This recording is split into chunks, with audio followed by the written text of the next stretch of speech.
the podcast that I started because I was tired of feeling like I was doing everything wrong in my business and everybody was telling me that I should be doing this and I should be doing this and I should be doing this. And more than other people telling me the things that I should be doing, I was always telling myself, it didn't matter what it was. Seriously, you have to tell me if this resonates with you, okay? So it didn't matter what I was doing. I always felt like I should be doing something else. No idea. It just literally didn't matter. Like if I was working on a post, I felt like I should be engaging with people. If I was engaging with people, I felt I should be looking for inventory or I should be writing some content. It didn't matter what I chose. I just always felt like I should be doing something else. And the truth is after years of therapy and starting to really work intentionally on sort of like my mindset and good morning, working on my mindset and things like that, wait a minute, where's the chat? I should be able to see your chat. I should be able to see the chat. Oh no, the chat's missing. How sad. I was so excited by the chat. Oh well. I have a little chat box on the top left. Don't worry, it'll show another time. Oh, there it is. There it is, Margie. It showed up. Okay, I'm so happy. I was like, where is it? I was like, Margie, I see you. Okay, sweet. Hi, Christy. Oh my God, I gotta lock this. Okay. So yeah, so I spent a lot of time in therapy, right? And about 4 years ago, I started getting very intentional about therapy, like really intentional. And as part of that, I realized that I tended to, it was almost pathological how I did it, right? I found no matter what I was doing, I would just in my heart feel like I should be doing something else. And I started to wonder, like, where is this coming from? Because like, it can't be that everything, like I'm always doing the wrong thing, right? It's not possible for somebody to be 100% wrong all the time. Like that takes a lot of effort. Like that's a lot, right? So there must be something else going on here. And so that really was what started me thinking about like, okay, where does this come from? How does it happen? One of the things that I discovered was that there's a lot of stuff that goes into why we do that. But part of the problem is that we have a lot of voices in our head telling us of the things we should and shouldn't do.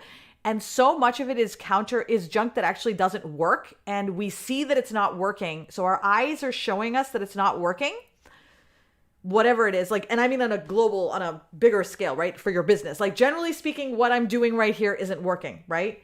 And your eyes tell you this, but the people around you say, no, it should work. It's you that's doing the problem. It's you that's the problem, right?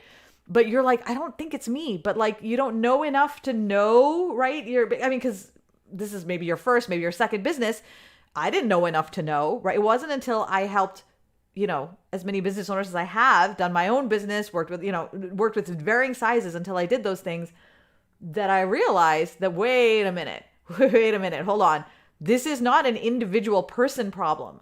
This is more of a problem of people telling us that we should and shouldn't be doing things, that some of which are archaic, like they're like Stone Age level stuff that we don't need to be doing anymore. Why are we doing this now? But it's likely that they're teaching us because they don't know any other way and they're scared of change, but we're not, right? We're not scared of change. So we're willing to look at the things that we are doing and make different decisions. So that's where this podcast came from, because it came from all the things that I stopped doing because I realized I didn't need to. And the second I stopped doing those things, I started making more money. I was happier. My clients started doing those things. They started making more money. And over time, it's just sort of like built and compounded, that the more things you get rid of, the more things you realize you don't need to shit all over yourself about, the more time you have, the more happiness you have, the more money you have, right? So I wanted to share this with the world. And that's where the podcast came from, right? So we record this podcast live every Wednesday at 10 a.m., except for next Wednesday. Because next Wednesday what is the next Wednesday? Next Wednesday is the 17th. I will be moving into Dream House. So at this moment in 1 week, let's see, 10:04, I will be at Dream House. The movers will be moving our stuff out. Alex will be here wrapping this house up. It's going to be a fun day. It's going to be a really, really good day. So I will not be doing the podcast that day because I will be just basking in the throes of the ocean. It's going to be super amazing. Hi, Christy. Hello, Cindy. Good to see you. Alrighty, Margie. Christy will reach out to you and help you get access to Hustle Proof Your Life. Christy, would you be able to connect with her if you don't mind? Hello, Patricia. Hey, you made it, dude. I was like, wait, I need to tag somebody. I'm so glad you're here. Now you're good. Great. Fabulous. How do you find a good therapist? Oh my God, dude, this is such a great question. Okay, so here's a couple of different ways that you can do this. And I want to, like, before we start recording, I do want to help with this, because this is honestly, this is like my platform. One of the most important things. I think every business owner needs a therapist. I think it's not about, I know a lot of people have issues with seeing therapists because they're like, ooh, it means I'm not a broken person, or it means something's wrong with me. It's none of that, right? Like this is all antiquated perspectives of therapy that have no place in 2021. Therapy is actually an amazing tool to get to know yourself. So I'm so glad that Cindy asked that, because it gives me the opportunity then to share. So the way that I found my therapist historically is I go to psychologytoday.com and I do a search for therapists who take my insurance and in my locale. And then I basically go look. So what I do is when I get all the results, I just look at their eyes and their faces. If you are following me, chances are that you are a very highly sensitive person, or you are an empath, or you have a lot of gut feelings, that you just kind of feel like you just kind of know, right? Things sometimes. So I tend to just look at the eyes and I know the person. And the way I talk about it is like, the Crow when he's looking for Shelley's ring, in The Crow, and his eyes are closed and he's like just doing this and he's tossing the rings. He knows which rings aren't the right one, and then grabs the right one, the one that's the engagement ring for Shelley, and he's like, he flinches because he can tell it's the right one. Just gut feeling, right? That's sort of how it is when you're like, this person might work for me, right? Now it doesn't mean that's the person. It just means that person might work for you. That's how I do it. Now, you may need to reach out to a few people. The couple of things I want to let you know is one is I usually only reach out to 2 or 3 at once, right? And then I just keep the rest in the back burner and just sort of like, if I get a rejection, I go send another one. Right now, I will tell you, much to my dismay, it is quite challenging to find a therapist. A lot of them are booked up. So what I would recommend that you do is also ask on, if you're comfortable asking on your page, to ask, hey, or your profile, hey, does anybody know a good therapist in this space? If you're not comfortable doing that, then message me and tell me where you live. And I will post on my profile, hey, I'm looking for a friend. I'm looking for a therapist who's taking new patients. Is there somebody who can refer someone? And I can try to get you connected. It does help to have a friend who can connect you. Other ways of doing it are checking with your PCP. They may be able to help you find a therapist. But the one thing that I want to encourage you to do is don't feel like the first person you meet has to be the one. I've met with a few therapists who I'm like, all right, that's like a first date. Sometimes it doesn't work out. Sometimes it does. What's really important is to keep trying. It's not about, you're not trying to find, that was what I'm trying to say. It may not be a fast process, but it is worth the effort. I sometimes find that when I was looking for a therapist, I found that I was getting tired. I got fatigued because I wasn't able to find anyone initially. So I took a little bit of a break and then I went looking again. I don't know enough about this to say anything. So I want to encourage anyone who is currently here, anyone right now who is on and watching, if you use any of those apps that have, like, you know what I'm talking about, the ones that online that you see sometimes that you pay $20 a month, or you pay $20 and you see a therapist anytime or whatever. I don't know how those work. I can't say whether they do or don't, but I love that this is an alternative way to get therapeutic help. So if that's something that you want to try, I fully recommend it. And I would actually love it if you are someone who has taken advantage of those things. If you wouldn't mind letting me know what your experience was, you can tell me here, you can private message me. It doesn't have to be like publicly, but I want to be able to share with a little bit. I've never had to use them because my therapist found me another therapist and so on. But I would very much like to be able to speak with some more intelligence about it. So if you have an experience with it, tell me about it, because I want to be able to help with that as well. All right. So, okay. Alrighty. Let's see what else we have going on here. Okay. Good morning, Patricia. Elisa says, why do I feel like there'll be a lot of tears on Dream House move-in day? Dude, I will tell you, I was telling Alex, this is like the thing that I've wanted since, it's just been the one thing. It's been like my soul, like it was like, that's the thing, that's the thing I want. And I'm like, wow, I started crying and I was like, I don't know how to process all of this. Like I think something feels off, and I think it's just, I don't know how to process it, because it's just like, I think I'm still in shock. I still don't actually believe. I was like, oh my God, I'm going to get hit by a bus before I actually get there. Right. Cause I'm just like, until I'm there, like, I feel, you're right. I can't even talk about it. I feel like I'm just going to collapse and cry happy tears. It's going to be fun. I have no idea what it's going to be like, but like, I'm going to be so happy when I get the keys and I'll be like, no one can ever make me leave this house again. Ever. I will never leave this house again. I'm going to live in this house forever. This is my house. Like, no one's ever going to kick me out again. Ever. Um, oh my goodness. Thank you so much, Margie. You're the best. Thank you so much. Therapy is amazing. I love therapy. Um, this is a really good idea, Elisa said. So Elisa says, if you read about a type of therapy that sounds intriguing to you, you can do a search for them as well. I found a wonderful therapist when I was learning about positive psychotherapy, which focuses on what is good and positive in your life more than what's wrong. That's a really cool idea. I love that idea, Elisa. I have never thought of that, and I'm actually going to incorporate that into my sort of like therapy conversation. So if you read an article and you're like, I think this type of therapy is, you know what's a really great one about that? The other day, like 2 years ago or a year ago, there was a therapist somewhere or an Instagram post where someone said, if you deal with racial issues, make sure that you are seeing a culturally competent therapist.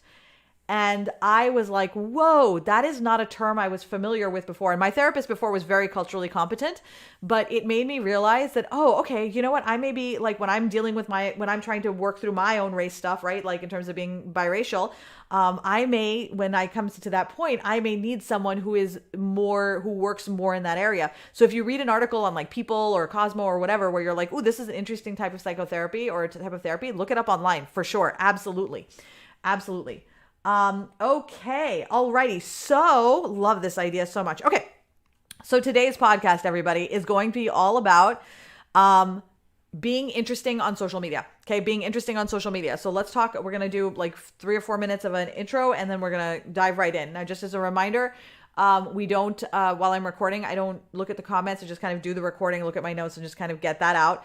And then once that's done, I come back and look at the questions and the comments. But I really, really, really love like all the conversations that we've had at the end of the podcast have been so enlightening and helpful for so many people, for me, for the viewers, for the listeners later on. So definitely ask any questions you have or like share your thoughts or your experiences, because I think this is something that we all struggle with at some level or on some level, or at some point, depending on the time of day, right? The mood, whatever, is this idea that you have to be interesting on social media. And I will be really honest with you. The idea of being interesting on social media is very intimidating. Like, I don't know how to be an interesting person. I'm just going to tell you right now, I have no idea how to be interesting. I just don't, right? That's a really, really tall order. I don't know if you know how to be interesting. I don't know if any of us know how to be interesting, right? So I want to talk about why I say that and what that means, right? Because I think it's really important that we change the way we're framing the conversation, because as long as we're framing the conversation about social media, about being interesting or not being interesting, you're going to have a psychic chain that kind of holds you back when you get ready to post because you don't know what to say or what have you. So we're going to talk about how to workshop some of those workshop some of those things, and what you can do to help break through some of those barriers that hold you back when you are finding yourself having trouble writing on social media. Okay, so let's see what we have so far. Alrighty, Grand Rising LaFern, good timing. We're about to start the recording. Okay, so let me just blow my nose really quick. Come on, let me just do this. All right, okay. And, oh shoot. I just realized I wrote this whole note thing and I forgot to write the intro that I'm going to do. All right, well, we're just going to wing the intro then. Okay. Hello, and welcome to the Stop Shooting All Over Yourself podcast, the place where we myth bust all of the things that we nag ourselves about feeling like we should be doing, that we make ourselves feel. All right, we're going to try that again. I don't know what happened there. We're going to try that again. Okay. Welcome to the live recording of the Stop Shooting All Over Yourself podcast. This is take 2 of my intro because this is what happens when you record a podcast live.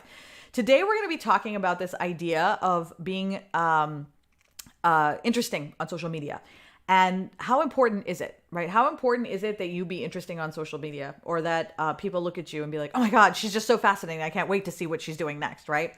If I asked you about how interesting do you think you need to be, you'd probably say you feel like you need to be very interesting. If I was to ask you how interesting you think you are, chances are you would say you don't think you're very interesting at all. That in and of itself puts us as business owners in a really, really precarious position, because if you feel like you need to be interesting on social media and then as a general person you don't feel particularly interesting, that now suddenly you're like, how do I do something that I have to like, interesting is something I am. I don't know how to be something that I'm not, right? And now suddenly you're in a headspace of complete opposition and conflict, and your brain is like, I don't want to do this. I'm not writing a post at all, right? So now we suddenly end up not writing the post, or we spend the whole day agonizing on what to write because we don't know what to say, right? We don't know what to say. So we just either try to throw something out there really, really quick, or we just don't do anything at all, right? And that's how we end up looking back at our business pages and saying things like, I should be more active. I know that I should do this. God, I know that I should be more on my page. I just don't know what to say. And that's where we end up in those spaces. And the problem that we try to solve is the problem of being interesting. What can I say to be interesting? And so we go out and we look for things that we think are interesting, right? Or would be interesting to other people. And that's just an exercise in futility, right? So we end up here over and over and over again, and we keep trying to solve the problem the same way, but nothing's really changed. I'll tell you, we've been bashing our heads against the same problem for years, and it doesn't change anything, right? So the question then is if it's not about finding things that are interesting to other people, then what is it, right? So we're going to dig deep into that. So I want to talk about in a galaxy far, far away, a long, long time ago. Picture it. 1981, Video Killed the Radio Star. First gets played on MTV, right? August 1981. And everybody's super excited, and MTV's great. But if you're my generation, so I'm Gen X, I'm 44, then you remember MTV back in those days, and you remember what the videos were like, and they were pretty bad. Like, it'd be a dark room with somebody just, a light on them, and they'd just be singing or dancing, and some of them didn't even sing or dance. Sometimes it was just a light on their eyes, or like, Kate Bush would do some very dramatic, mellow things or whatever, but like, you didn't really have to do a whole lot besides just, put your camera up and make a music video. But then over time, viewers got more sophisticated. Then music videos started to become more dramatic. And then you had your Duran Duran, who suddenly starts making these gigantic music videos, and things changed and so on and so forth, right? So now the artists that came after that felt like in order for them to compete, they had to make these crazy big music videos as well. Social media is really very similar, right? In that we're always trying to one up whatever happened before, right? And when you see how these patterns kind of emerge, you realize that it's not uncommon to try to outdo whatever other people are doing. Instead of recognizing that there's a market for all different types of music videos, right? So going back to the music video analogy, there are people who like watching animated music videos. There are people who really like those long story videos like November Rain, right? Oh my God, why, what happened? Why did they break up? How did they get all the people to the church? I don't know what's happened, but that video was amazing, right? Nobody's forgotten that video. But at the same time, we've seen videos where there's just, one person sitting on a chair, and the song is just so amazing that it carries the video, right? Because it's just like, the video is like, it wins the MTV VMA awards because the song is just so compelling, right? Even though it's just a guy sitting on a bench.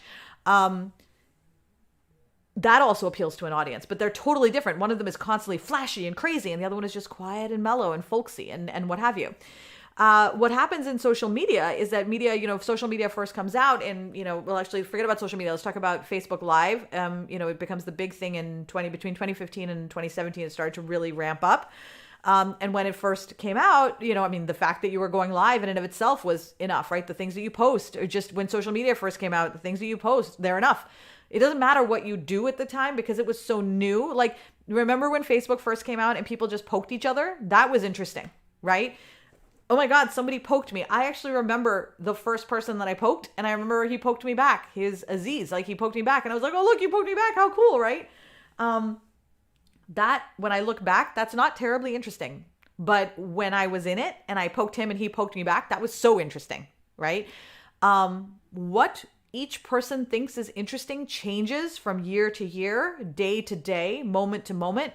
It really just depends. So that adds an even extra layer of complexity because now you're like, I'm trying to be interesting to a moving target, right? Now, and you can see how impossible it is to be interesting, right? Which is why I say I'm not terribly interesting, right? And I'll tell you where the frame changes, okay? Why we're going to look at it a different way, right? Now, let's say you look at, we're going to talk about, we're going to pull back a little bit, okay? So now the people that you see on Facebook right now who are doing well in their businesses, who you look at as a model. You're like, that's the person, she's doing what I want to be doing, right? The issue for many of us is that we are seeing those people in a particular moment in time in their business that is part of a longer business process, longer business journey, but you're seeing one moment in it. Chances are this moment, if you're looking at them and putting them in a space where you want to be like them, chances are you're looking at them 5 years or so into their business after they've already worked through a lot of the conversations that we're having on Stop Shitting All Over Yourself. Because in order to get to that place, you do have to work through a lot of these mindset issues. Otherwise, you can do anything that you want. You'll still find yourself bashing your head against the wall because the mindset is what's holding you back. It's not the activities, it's the mindset, right? So you're seeing them, you're not seeing their journey from the beginning to now. You're just seeing a snapshot of a moment in time right now and seeing that as this is where I want to be, right? And so when we see that, they've figured out a lot of the stuff that you're already trying to figure out. And because you're not seeing their whole journey, you are either subconsciously or consciously assuming that they're in the same part of the journey as you are, right? So you feel now like you're behind or deficient because look at where she is and look at where I am. Oh my God, I must be a failure, right? So you were doing that. Or you feel like you need to get where they are ASAP. So she's there, I'm here, I need to get there as fast as humanly possible. So the horrible truth that I'm going to tell you right now, and it's truly not horrible. It just sounds horrible when you first hear it because it's not what you want to hear. And it's not what a lot of us hope for when we start our businesses, which is the fast action coaches, they won't say, anyone that tells you, oh, look, this is how fast you can do this, is that there is a process to creating a stable, happy, sustainable, successful business and life. It's a process. And you can't skip the process. There's no skipping the process. You can speed the process up. Absolutely, you can speed it up, but it is a process. And you don't speed it up by paying people to tell you what to say, okay? You speed it up by changing your approach to your online business from one of, I need to get there, to I'm always going to be in the process of developing something and moving in a direction. And every step that I take is a successful step. And the reason why that's so important is because in order to get to the space where you feel quote unquote interesting, which I'm using that word just because that's the direction where we tend to use, there is an element of confidence and optimism that needs to be there, right? And you need to be okay with the space that you're in. And it's hard to be okay in the space that you're in if you feel like you're trying to impress somebody, right? So unless you've actually walked the path to followed this path that I'm talking about here, you don't realize that the money is actually in the journey. That as long as you're taking the steps, the money will continue to build and grow as you go. The money doesn't come when you get to there, wherever there is. It comes along the journey. You just have to keep taking the steps. But the reason why a lot of people do not make as much money as they want in their businesses is because they don't take the steps, because they feel like it's actually one giant leap to there where success is. And they're trying to make that one big leap. And each event or each thing that they do is that they're hoping that that's going to be the one to springboard them into that big leap to that space. Whereas actually what it really is you get $1 every day and you get $1 more every day. And then by the end of the time, you look back and you're like, oh, look, I'm now making X amount of dollars, making like $100, I'm making like $500, I'm making like $1,000, $1,000. And I just built it $1 at a time. And it was so much easier and I made so much more money than I would have otherwise when I was trying to leap over the process and simply jump into being quote unquote interesting, right? So as long as you're constantly focusing on the distant goal and not paying attention to the steps you're taking now, right, with experimentation and talking about things in your life, then you're not going to get to a point where you feel quote unquote interesting. We'll really get to the point where I stop talking about it being interesting in a second, right? So today, something interesting happened to me when I went to meditate on the ocean, right? So I went to the beach. The beach is like 5 minutes away from the rental house. So I went to the beach and I was looking off into the distance and I can't remember what I was looking off at. The tide was high and I was looking at some rock or something in the distance that disappears when the tide is a certain height, which is pretty cool. It's like an island that disappears every day. So I'm looking out into the distance because it's just peeking up. And because I was looking out into the distance, I stepped in the freezing cold ocean water and my foot got wet and my sneakers got wet.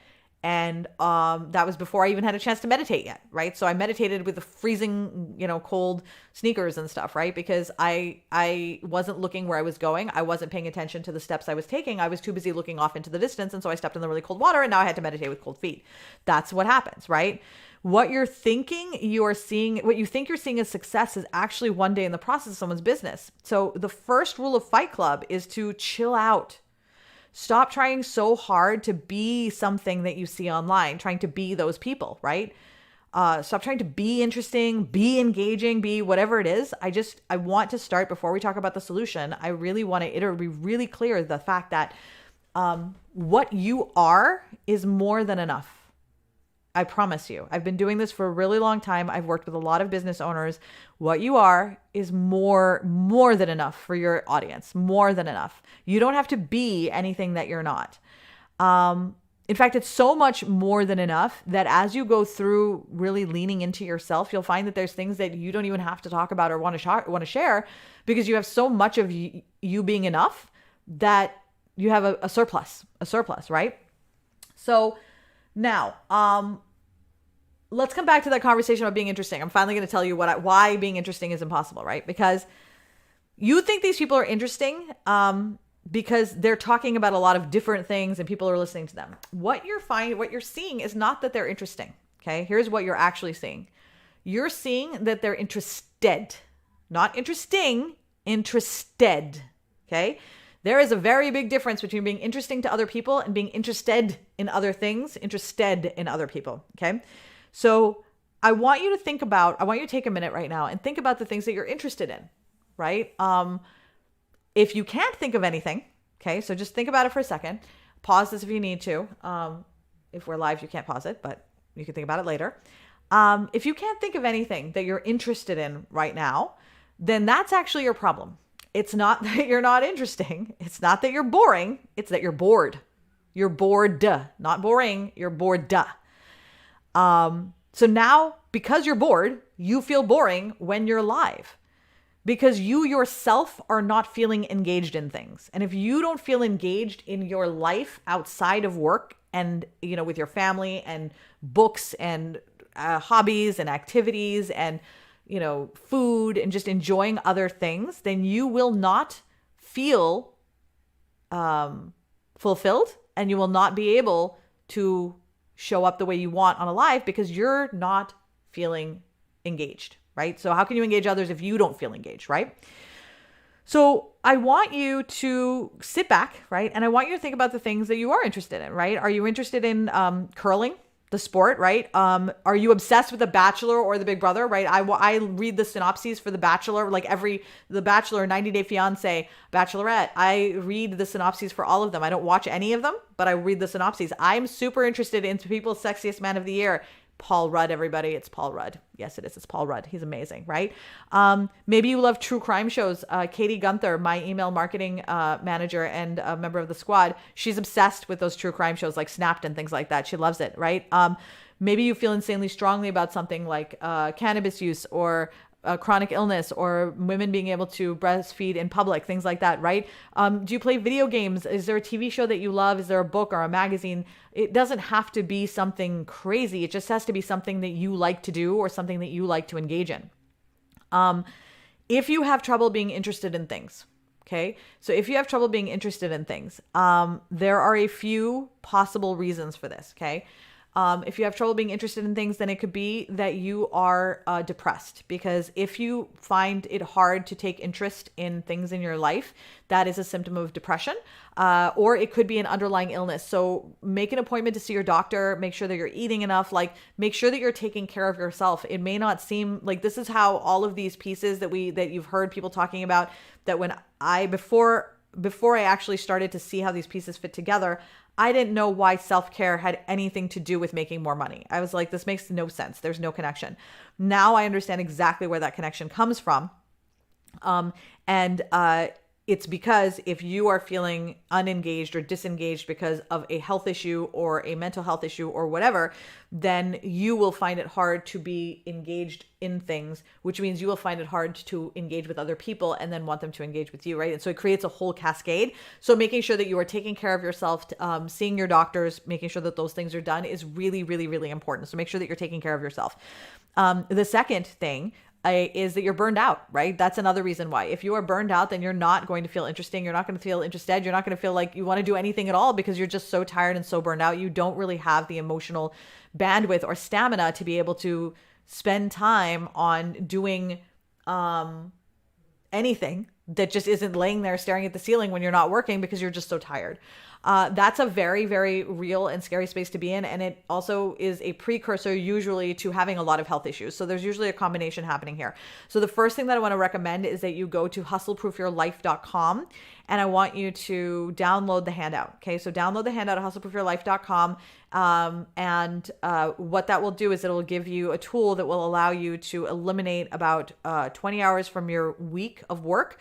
And that'll start to give you a little bit more breathing room so that you can start to, once you've had a chance to breathe a little bit, then you can start to look around and think of the things you might want to engage in.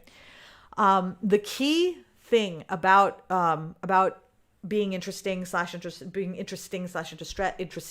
that when you're interested in things, you want to talk about them, right? So like for a while, I had trouble. First of all, I had trouble just, posting in general because I was out of practice. So the very first thing, this is solution/homework time here. Okay.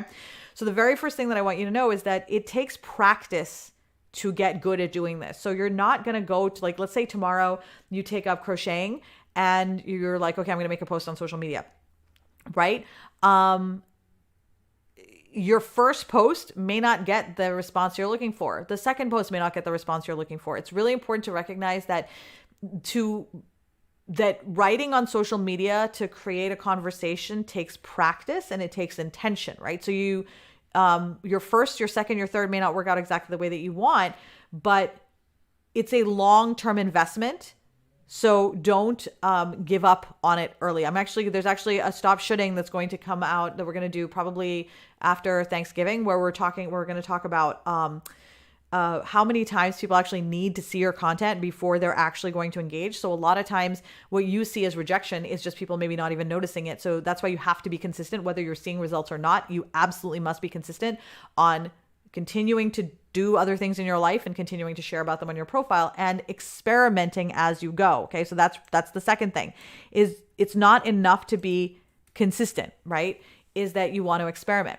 Now, one thing I just want to say about consistency really quickly is that consistency doesn't mean going live every day or posting every day. The truth of the matter is for you to actually be top of mind, you only need to do 3 to 5 posts a week on your business page, on your personal profile. So you don't need to do a whole lot, but you just need to be present. Okay. It's really important to be present.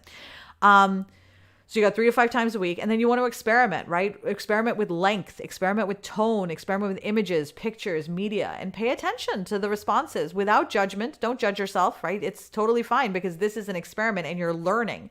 You are learning just as they're learning. They're learning more about you. You're learning more about them, right? So give yourself the opportunity to experiment and try different things. I want you to think about like anytime you've tried anything new in your life, like when you cook a new recipe for the first time, right? You cook the recipe and it may or not turn out exactly the way you want it. And you're like, you take a bite and you're like, no, you know what? This needs more salt. And I think next time I might simmer it a little bit more. And I think some balsamic might help. So some salt and some balsamic, and then I'll do that next time, right? So you might play around with it, but you're not going to throw all the marinara sauce out and be like, oh, well, this is junk, toss it out. Like you made the marinara sauce. It's, it's edible. You're going to eat it. And then you're going to make it next time with a little bit more experimentation, and you eat it next time and you're like, yeah, okay, this is good. I can do this, right? You play around with it. You make it work. You don't immediately just toss everything out because things don't work.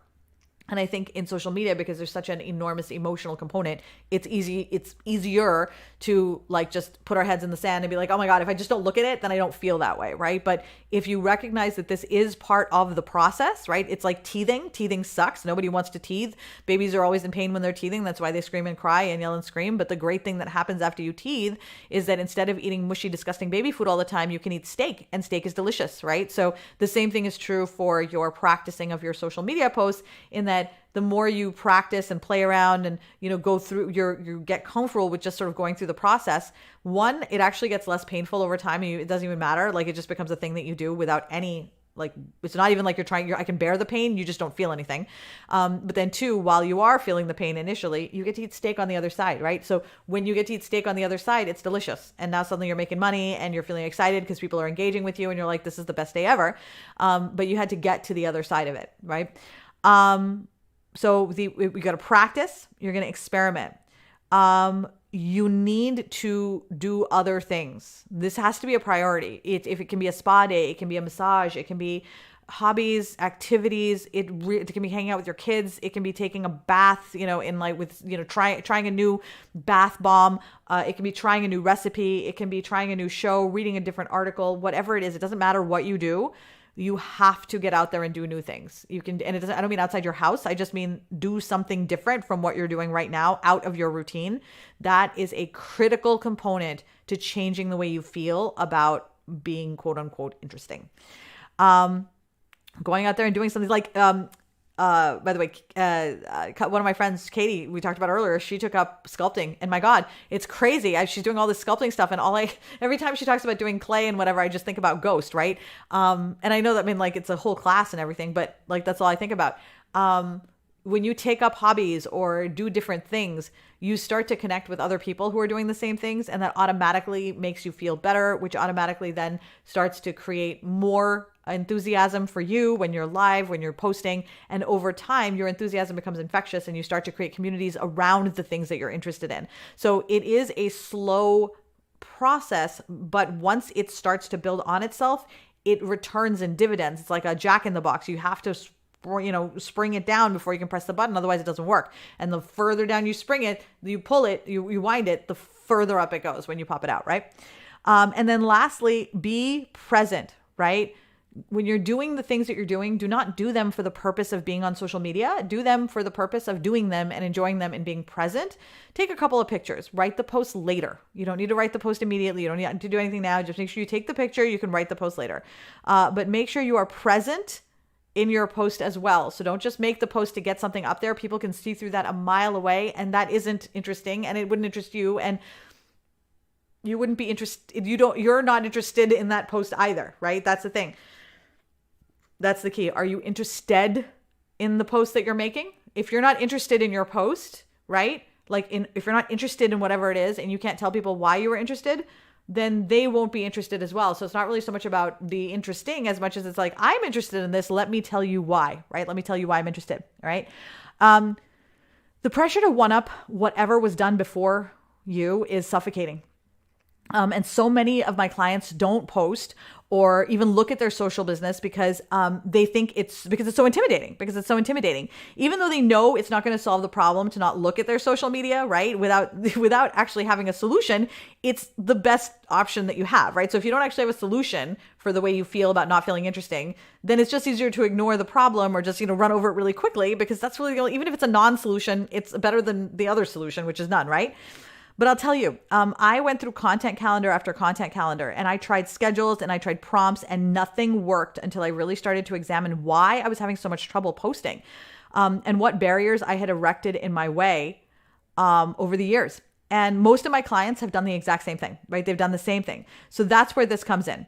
If you feel like posting on social media is a challenge, and you find yourself agonizing over what to say or quickly posting something just to get something out of the way, right? Then you're doing you and your business a great disservice. You are doing yourself and your business a great disservice.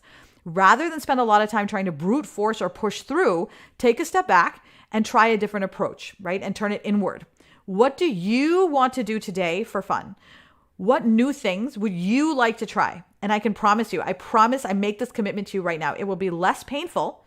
It'll take less time, and people will respond much, much faster and with more enthusiasm when you start talking about stuff you're doing instead of the stuff that you're selling. This is one of those big, big mental shifts that all business owners need to go through before they get ready to take the next step. So be sure to share this podcast with anyone that you know who is having a hard time running their business on social. They will thank you. I promise they will thank you. And don't forget to join us live for this podcast recording every Wednesday at 10 a.m. Eastern time, except for November 17th, where I will be moving. My life mission is to show women what badasses they are through business ownership. That's my jam. That's what I do. And to help them find joy in the entrepreneurial journey, because it is a journey. If you want to help this mission along, because I know that you want to help your friends and anyone else who's a business owner, please leave a review for this podcast on the app you're listening to it on. This helps us get the word out faster, because that way we can change lives together. Thank you so much. I will see you guys in 2 weeks. Bye-bye. Alrighty. Oh, no, I'm not going to end the stream. I was about to end the stream. No, don't end the stream. That was so foolish. Okay, I'm going to end the stream. Okay, let's come back. What do we get here? Okay, so, oh, thank you. I'm so glad you like it. It doesn't hurt anymore. It's a little dry, so I probably will need to go get I'll probably need to moisturize after that. But, oh my God, I'm such a fan. Such a fan. It turned out really, really nice. Okay. Alrighty. I love this history lesson of social media. Oh, dude, I love the history of social media and the way that it evolved. Like one day I should do a live about talking about how it evolved and like the sociological and community, like how we went along with it. The history is absolutely fascinating. Because when you understand how that happened, suddenly everything makes sense. And you're like, oh my God, I totally know exactly how we got here. Right. And then you're like, okay, well, I know how to go back and I know like you can start to see in the matrix where you can go and pivot back into something else. Absolutely. Okay. Patricia says, oh my God, I miss the pokes. Oh my God, dude, the pokes were so cool. Oh my God. Oh, Patricia also remembers when she found the 3 inboxes. I had no idea. I also remember like the original Facebook was so like GeoCities. Like it was so weird. It was awful. Okay. Elisa says, I posted my first TikTok last night and it actually gave me pleasure to think that one day I'll look back and think of how simple it was and how new to the process. You know, that is so true. I think there's a certain point at which you start to really realize that eventually if you practice, you'll get better. You'll get better, you know, over time. And then like you only really get this time of being a newbie once. It's so interesting you say that because like in the work that I'm doing with the hospital right now, I did it 10 years ago for a long time and I'm an expert at it, right? And I remember when I was new at it and I remember when I was so scared and uncomfortable and I needed help and I was so insecure about everything. And now it's like, I'm like the elder statesman coming back and it's like, whoa, you know, you only really get to be in that novice virginal state for so long, right? Like, and how exciting. Like, I want you to think about this, right? Think about how many new things you experience each day, right? Not a lot. Like, I mean, I experience a lot more new things now because I do it intentionally. But for a while, I realized I didn't experience anything new for weeks at a time. And I was like, I like the feeling of newness, right? That new feeling. And I was like, oh my God, maybe this is, and there's actually there's a whole, oh God, I need to make a note about this. Cause I remember I read an article about this, about what is the, psychological, there's a specific psychological impact of trying new things. And it's like the results that you get from trying those new things is like exponential. It's like amazing. So I want to get that because there's something about trying new things that is super important. I love it. What you are. So Patricia said this, she said this earlier. I want to repeat it because again, this is one of the most important things in the podcast. What you are is more than enough for your audience, period. That's it. What you are, you don't have to be anything. You don't have to be interesting. You don't have to be more funny. I feel like Chandler, you don't have to be more interesting. You don't have to be more funny. Wow, that's a lot of energy. You are enough. And people are looking for you because I want you to know something. I mean, look at me. I am not a cookie cutter person. I forced myself into a cookie cutter person for a very, very long time. And no one who was my people were able to find me because I was hiding. Because I looked like everyone else. I sounded like everybody else. I was doing everything like everybody else. And the more I started to just be like, I'm 44 years old. I get I was 42 at the time. I'm 42 years old. I get one shot at this. I don't want to die regretting not doing these things because I was afraid of what people were going to think, right? Like in the end, that's just going to be me there, right? What do I care what some idiot over there thinks? And it took me a while. I mean, obviously I'm saying it as if like I figured it out in one day, but I figured it out and then I did some work on it and therapy and so on. And I got myself really to that place. But the key thing that I discovered after the more I lean into me, the more I get messages from people that are like me, that felt like there was no one else like them, right? That felt weird for whatever reason, whether they're chronically ill, whether they're empaths, whether they're biracial, whatever it is, whatever issues it is that you and I have in common, you struggled with finding a community that felt that way, right? One of the biggest ones is running a business as somebody with chronic illness and just being okay with all that, right? Like I didn't have a role model for like, hey dude, I'm sick, whatever. I'm still going to run my business. I'm going to run it the way I want. And I don't care what you think, right? There were no models for me to look at. And so I was like, oh my God, like that I had nobody to be like, it's possible. So I was like, all right, I have to take that risk. The same thing is going to be true for you, right? So you are seeing this now. I wanted to share with you how that happened because that's why you're here with me, right? But you guys will have the same thing with your audience who are looking for you right now, but they can't find you because you're trying to be somebody else. Okay, just sit right back. All righty. You're so welcome, Lindsay. You're so welcome. Okay, all right. Okay. All right. The comments got put out of order, so I'm gonna have to. Okay. Margie. Okay, so Margie. Margie says, okay, my question is, when I make a post maybe 3 times a week, I get over 200 plus people liking, loving, and comments. When I go live, I get 50 viewers. I've seen others who get 300 plus viewers. They make a post and get about 30 lives and comments. So, Margie, there's no real way for me to answer that question because there are a lot of different things that apply to whether or not somebody is going to actually watch your post. It's the keywords that you're using, right? It is what is your base amount of followers? How many people? So like, Facebook is only really going to show your post to about 1% of the people who follow you. So if you have 1,000 followers and you have 10 people liking, engaging, commenting, that's the average on Facebook. If you have more than that, then you are above average, right? So that's the other thing to keep in mind. The other thing is that it's not about your number of viewers. Your number of viewers is non-relevant. It's the quality of the viewers that you have. I have known people who have 600, 700 viewers on their lives who are not making a profit. They're just making a lot of cash and they have a lot of expenses and so on and so forth. You do not know the story behind how somebody's getting viewers. You don't know if they paid for viewers. You don't know if those viewers are actually qualified viewers. You don't know if they're actually making any money. You may see that they're getting a lot of sales, but you do not know what price they're paying on the back end to make that money. I will tell you that for a lot of, this is not true for everybody, but I know this for sure for a lot of people, that there's people who you would look at and you would say, oh my God, that person is probably super rich. That person is not super rich. That person is swimming in debt. That person has not got an understanding of the difference between cash flow and profit. So they spend a lot, they show off a lot, they look like they're very successful. But if they sat down and did their books, they would discover that if they stopped working today, that they have to keep working every single day and they will never be able to stop working because they have not built an infrastructure for a sustainable long-term business.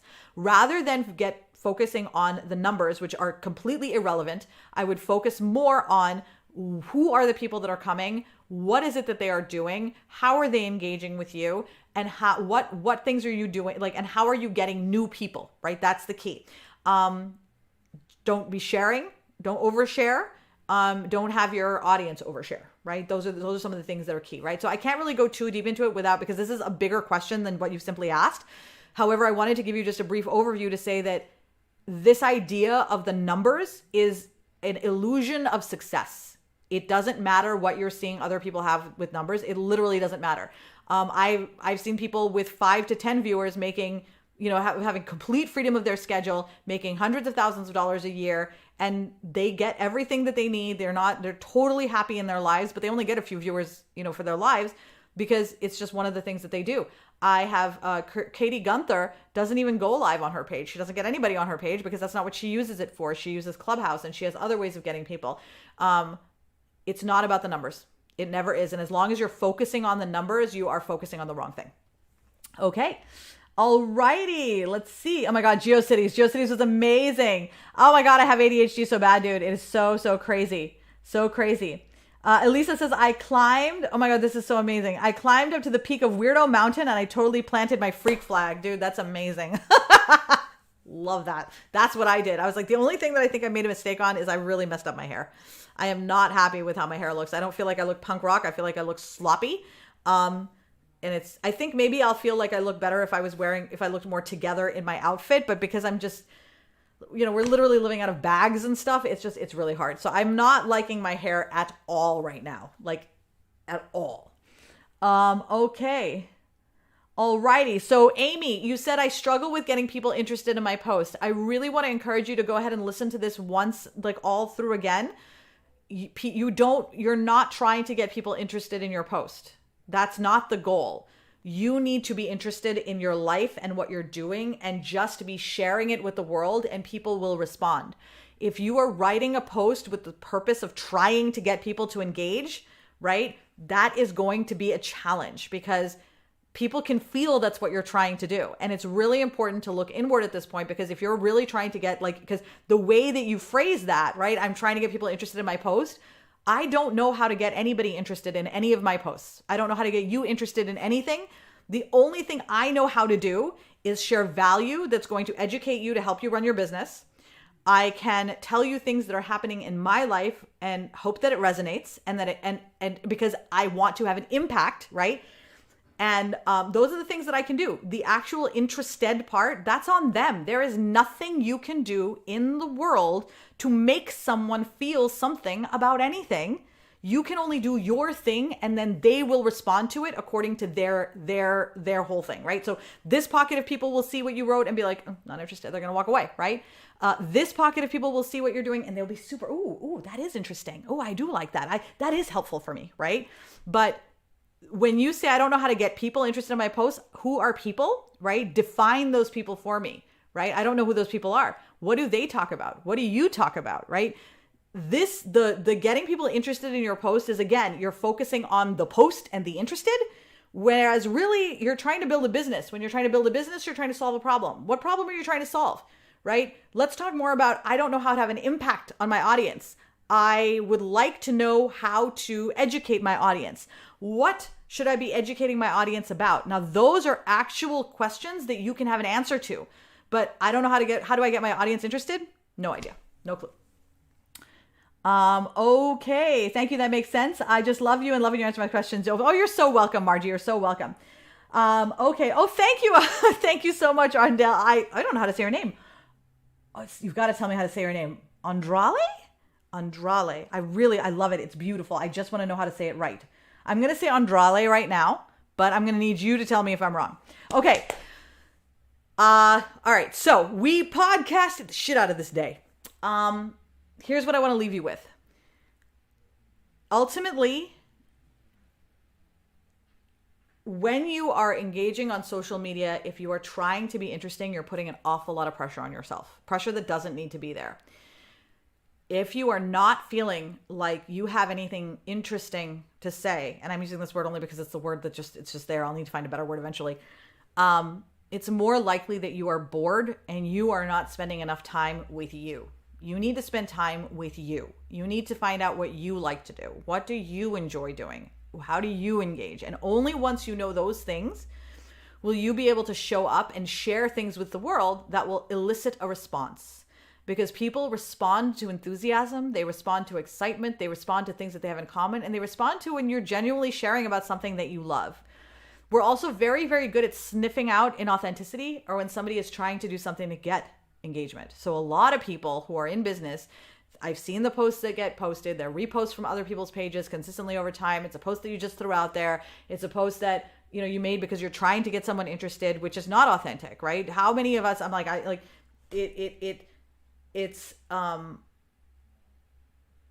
we as human beings are able to sniff that out. And when we can, we don't know why we're turned off. We just are. So the method that many of us have been using for the last, or many of you have been using, I haven't used it in a while, right? But many of us used, right? Because we were taught that way, is no longer a viable method. It is a method that is going to get you stuck more often than not, because you are going to be constantly massaging this feeling that you're not interesting. And I don't know how you get past that. And there's no solution that I know of.